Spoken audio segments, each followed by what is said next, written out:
at 5 Point. Yeah. Yeah. I'd actually was going to Blue Ridge View and had felt the Lord telling me that I needed to leave. I didn't want to. And so for weeks I've wrestled with that, not wanting to leave, but finally I was like, all right, it's what he wants me to do. And then I go to 5 Point because that's where my best friend was going. So I was just trying different churches. First day in the door, this guy approaches me. With the cheesiest pickup line. I told her, I said, I was doing my Bible study last night and I was going through the book of Numbers and noticed I didn't have yours. I didn't get the number. I didn't. He pursued me for another 3 months before I agreed to go on a date with him. So I was volunteering at 5 Point. I was working at Yokohama, just starting out and trying to get my life on track, figure out what I wanted to do and where I was going to go after high school.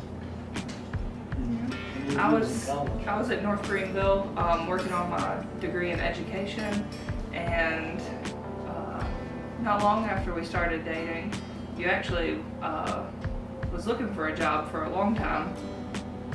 Oh yeah, I was getting kind of tired of Yokohama. I didn't really like the assembly line stuff, so then once I met her and we was together for a little while, I decided to join the Army because I heard they had bonuses and that helped me get an engagement ring, so that worked out pretty good. He made a big commitment just to make a big commitment.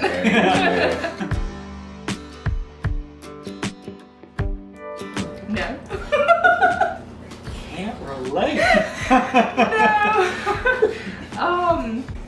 It took a while before I would agree to go on a date with him, but I will say on that first date we had together, we spent hours. They had to kick us out of the restaurant. The conversation was just easy, and I just knew that there was something different about him. It had been a year and a half. Somewhere. You were in the military for roughly 6 months before he got the leave to come home and proposed right before Christmas. Yeah. I have a lot of cheesy jokes, and I kind of wanted to incorporate that into the engagement. So I got a bowl of pasta, put a letter on top of the bowl, and then sprinkled it with cheese. And when she opened it up, the letter said, "I wanted to ask you this in the cheesiest way, pasta bowl. Will you marry me?"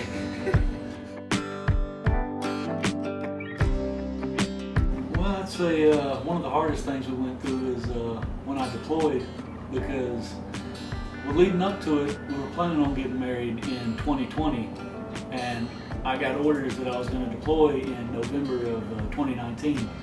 So once we got those orders, everything pretty much changed at that point, and we decided to have the marriage early, and we pretty much planned it in a couple months? 3 months.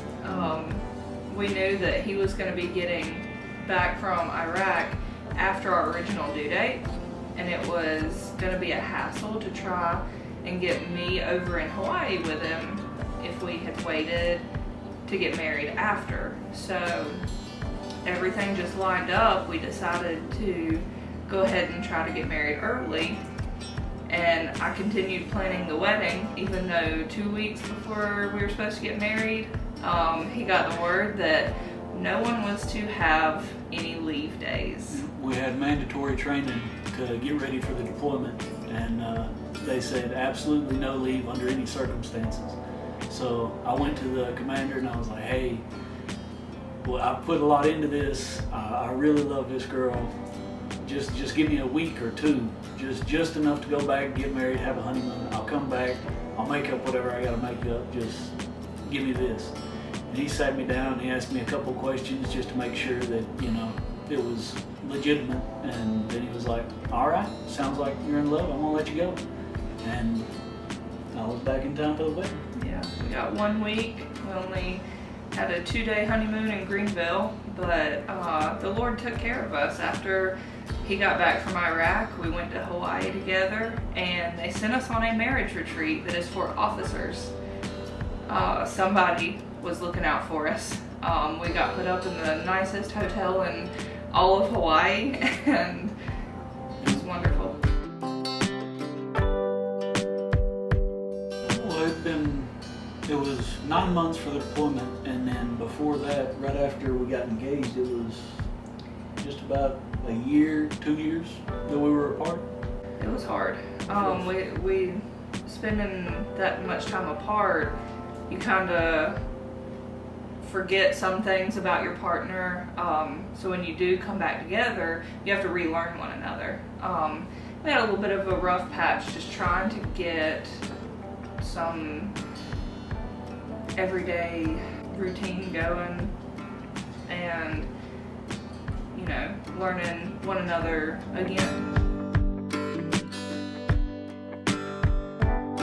Well, I was there for 2 of the 3 years, and she come on the back end of it. Yeah, I think I was there for a year, maybe a year and a half with him, and it was great. I mean, we went through, you know, having to learn each other again, but it was really nice to be away. As much as we love our family, it gave us that time to really focus on each other and get something established with the new family that we were creating. I would say it's a hard move. It's definitely not going to be something that's easy, especially if you're married, because, you know, there's times, even we experienced it when, you know, you're deployed. They're not out there for hugs and kisses. There's a rougher part of, you know, the hearts and minds of the people.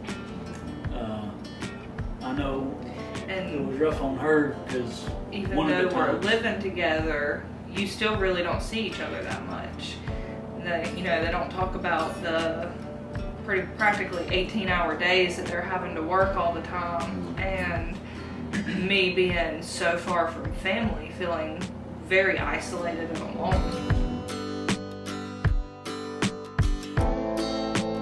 Be strong in your faith. If it wasn't for God guiding us through the experiences that we had and our strong relationship with God and making it a point to find a church wherever the military took us, I don't know that we could have made it. I said number one thing I learned as far as finding a church is don't tell God what you are and aren't going to do. I know when we got to Hawaii, you know, well, to start the story off right, it happened on the deployment.